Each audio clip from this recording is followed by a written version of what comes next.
Good morning, welcome to anti corona civil classes. तो students, आज से हम स्टार्ट करने जा रहे हैं नया सब्जेक्ट स्ट्रेंथ ऑफ मटेरियल। ठीक है, तो स्टूडेंट्स ये स्ट्रेंथ ऑफ मटेरियल जो है कंपटीशन के लिए भी बहुत ही इम्पोर्टेंट सब्जेक्ट है। तो स्टूडेंट्स, स्ट्रेंथ ऑफ मटेरियल को हम पार्ट 1 और पार्ट 2 में कंप्लीट करेंगे। अगर आरटीयू की हम सिलेबस की बात करें तो लास्ट ईयर आरटीयू ने सिलेबस को चेंज किया था। तो मैं प्रीवियस सिलेबस की पहले एक बार बात कर लेता हूँ। प्रीवियस सिलेबस के अंदर आरटीयू के अंदर हम स्ट्रेंथ ऑफ मटेरियल को पार्ट 2 और पार्ट 2 के अंदर पढ़ते थे। पार्ट 1 को हम 3rd सेमेस्टर में कंप्लीट करते थे, पार्ट 2 को हम 4th सेमेस्टर में कंप्लीट करते थे। लेकिन जो नया सिलेबस आरटीयू का आया है उसके अकॉर्डिंग हम स्ट्रेंथ ऑफ मटेरियल को 4th सेमेस्टर के अंदर पढ़ते हैं और 4th सेमेस्टर के अंदर पार्ट 1 और पार्ट 2 को हमें मर्ज करके पढ़ना पड़ता है। तो स्टूडेंट्स, मैं इस स्ट्रेंथ ऑफ मटेरियल को आपको पार्ट 1 और पार्ट 2 में पढ़ाऊंगा। ठीक है, और जैसे ही हमारा पार्ट 1 और पार्ट 2 कंप्लीट होगा, आपका ऑटोमेटिकली जो न्यू सिलेबस है उसका सिलेबस भी रिकवर हो जाएगा। और जो स्टूडेंट्स कॉम्पिटिशन की तैयारी कर रहे हैं, GATE, SSC, PSU, state level का कोई भी जेईई वाला एग्ज़ाम है, उसके लिए भी ये लेक्चर्स उतने ही इम्पोर्टेंट है जितने कि यूनिवर्सिटी एग्ज़ाम वालों के लिए हैं। ठीक है, तो आइए हम स्टार्ट करते हैं स्ट्रेंथ ऑफ मटेरियल। और स्टूडेंट्स, अगर आपने हमारे चैनल को सब्सक्राइब नहीं किया है तो प्लीज़ आप चैनल को सब्सक्राइब कर दें एंड बेल आइकन को दबा दें ताकि हमारे आने वाले अपडेट्स आपके पास आते रहें। तो आइए स्टूडेंट्स, हम स्टार्ट करते हैं स्ट्रेंथ ऑफ मटेरियल को। तो स्ट्रेंथ ऑफ मटेरियल की अगर हम पार्ट 1 की हम बात करें तो पार्ट 1 के अंदर हमने इसे 5 यूनिट्स में हम कंप्लीट करेंगे। ठीक है, इसकी फर्स्ट यूनिट है सिंपल स्ट्रेस एंड स्ट्रेन। ठीक है, और ये यूनिट कंपटीशन के लिए is very very very very important.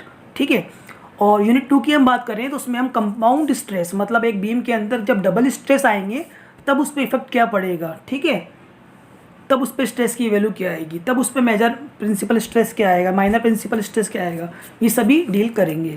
और उसी चीज़ को हम फाइंड आउट करेंगे मोर सर्कल को ड्रॉ करके। ठीक है स्टूडेंट्स, अगर हम यूनिट नंबर 3 की बात करें तो movement of inertia and column की हम बात करेंगे। और यूनिट नंबर 4 के अंदर बेंडिंग इन बीम, इसमें हम shear force diagram and bending movement diagram के साथ डील करेंगे। और यूनिट 5 के अंदर हम bending stress and shear stress, मतलब वेरियस सेक्शन के अंदर हम स्ट्रेस को फाइंड आउट करेंगे कि बेंडिंग स्ट्रेस क्या होगा, इसकी वैल्यू क्या होगी, इसका डायग्राम कितना होगा, और जहाँ बेंडिंग स्ट्रेस की वैल्यू होती है वहाँ पर शेयर स्ट्रेस की वैल्यू क्या होती है, उसका डायग्राम क्या होता है। ठीक है, तो स्ट्रेंथ ऑफ मटेरियल के पार्ट 1 के अंदर हम इस 5 यूनिट्स को कंप्लीट करेंगे। अगर हम इसके पार्ट 2 की अगर हम बात करें तो इसके पार्ट 2 के अंदर सबसे पहले हम बात करेंगे unit number 1 deflection of beam. ठीक है, वेरियस मेथड से बीम का डिफ्लेक्शन हम फाइंड आउट करने की कोशिश करेंगे using double integration method, area movement method, conjugate beam method. ठीक है, और सेकेंड यूनिट के अंदर हम प्रोप कैंटिलीवर बीम का कंप्लीटली एनालिसिस करेंगे। इसमें हम शेयर फोर्स, डिफ्लेक्शन, स्लोप, इन सभी की वैल्यू को फाइंड आउट करेंगे। यूनिट नंबर 3 के अंदर हम analysis of fix beam and continuous beam का एनालिसिस करेंगे using an area movement method and using 3 movement theorem. और 4th यूनिट के अंदर हम टॉर्जन और बीम का एनालिसिस करेंगे। एंड 5th यूनिट आपकी बिल्कुल ही डिफरेंट है, वाइब्रेशन। ठीक है, ये कॉम्पिटिशन के लिए कॉम्पिटिशन की अगर हम बात करें तो अब तक जो भी मैंने आपको बताया सारा का सारा कॉम्पिटिशन में आता है, सिर्फ आप 5th यूनिट को हटा दो, स्किप कर दो। ठीक है, अगर आप आरटीयू की तैयारी कर रहे हो तो आपके लिए सब कुछ इंपॉर्टेंट है, और अगर आप आरटीयू की यूनिवर्सिटी एग्ज़ाम की तैयारी नहीं कर रहे तो 5 और 5 10, मतलब 10 टॉपिक में से आपके लिए 9 topic is very very important. ठीक है स्टूडेंट्स, तो स्टूडेंट्स हम स्टार्ट करेंगे पहले स्ट्रेंथ ऑफ मटेरियल के पार्ट 2 को, बिकॉज जो यूनिवर्सिटी वाले एग्ज़ाम है वो नज़दीक हैं, इसलिए हम पहले इस सेकंड पार्ट को कंप्लीट करेंगे और बिल्कुल बेसिक से करेंगे, घबराने की ज़रूरत नहीं है। जो स्टूडेंट्स कॉम्पिटिशन की तैयारी कर रहे हैं उसके लिए भी ये उतना ही इम्पोर्टेंट है, तो लास्ट तक बने रहिए स्टूडेंट्स।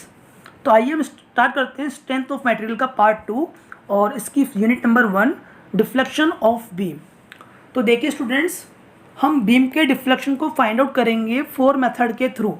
इसका पहला मेथड होगा double integration method, second method होगा हमारा मैकुलेस मेथड, थर्ड हमारा मेथड है area movement method, and 4th हमारा मेथड है कॉन्जुगेट बीम मेथड। तो देखिए स्टूडेंट्स, आपको सबसे पहले ये पता होना ज़रूरी है कि कौन सा मेथड कहाँ यूज़ करते हैं, ठीक है। मैं आपको माइनर सा जनरल सा इंट्रोडक्शन यहाँ देना चाहूँगा कि डबल इंटीग्रेशन मेथड हम वहाँ यूज़ करते हैं जहाँ पूरी बीम के अंदर बेंडिंग मोमेंट कांस्टेंट होता है, ठीक है। डबल इंटीग्रेशन मेथड हम वहाँ यूज़ करते हैं जहाँ पूरी बीम के अंदर बेंडिंग मोमेंट की वैल्यू क्या होती है, कांस्टेंट। फॉर एग्जांपल, अगर ये कोई हमारी बीम है और इस पर यहाँ पर हमारा कपल दे रखा है, तो इसका बेंडिंग मोमेंट जो हो जाएगा पूरी बीम के लिए क्या हो जाएगा, कांस्टेंट हो जाएगा। तो इसको हम डबल इंटीग्रेशन मेथड से कर सकते हैं, ठीक है। जनरली हमारा डबल इंटीग्रेशन मेथड जो होता है हमारा स्टूडेंट्स, वो cantilever beam, simply supported beam, इसके लिए हम यूज़ करते हैं, ठीक है।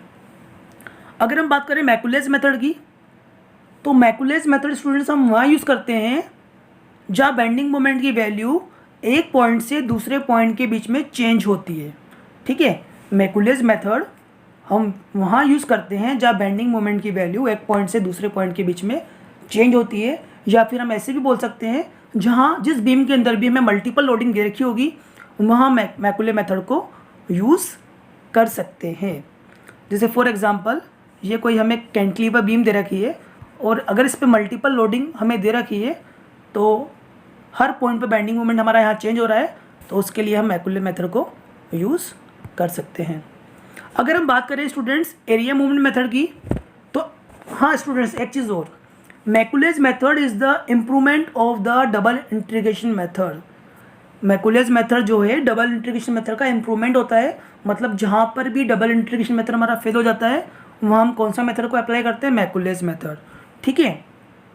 तो डबल इंटीग्रेशन मेथड तो वहाँ यूज़ करते हैं, double integration method is use when bending moment is constant for whole beam, and Macaulay method is used when bending moment is changed from one point to another point।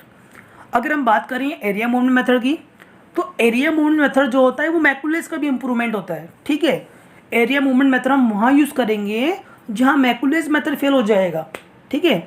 तो क्योंकि मैकुलेज method को हम सिर्फ prismatic beam के अंदर ही apply करते हैं, लेकिन जो हमारा एरिया मूवमेंट मेथड जो होता है हमारा, वो प्रिज्मेटिक बीम के साथ साथ नॉन प्रिज्मेटिक बीम में भी यूज़ होता है।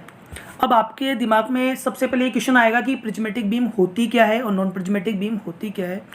तो स्टूडेंट्स आप सिर्फ इतना सा समझ लीजिए, कोई भी बीम है वो स्ट्रेट है और उसका हर पॉइंट पर क्रॉस सेक्शनल एरिया सेम है, तो उस बीम को हम बोलते हैं प्रिज्मेटिक बीम। फॉर एग्जांपल, ये कोई बीम है और इसका हर पॉइंट पर क्रॉस सेक्शनल एरिया जो है सेम है, तो इस बीम को हम क्या बोलेंगे, प्रिज्मेटिक बीम। अगर हम बात करें कि नॉन प्रिज्मेटिक बीम क्या होती है, तो देखिए स्टूडेंट्स, अगर कोई बीम है वो स्ट्रेट तो है बट उसका हर पॉइंट पर क्रॉस सेक्शनल एरिया सेम नहीं है, तो ऐसी बीम को हम क्या बोलेंगे, नॉन प्रिज्मेटिक बीम।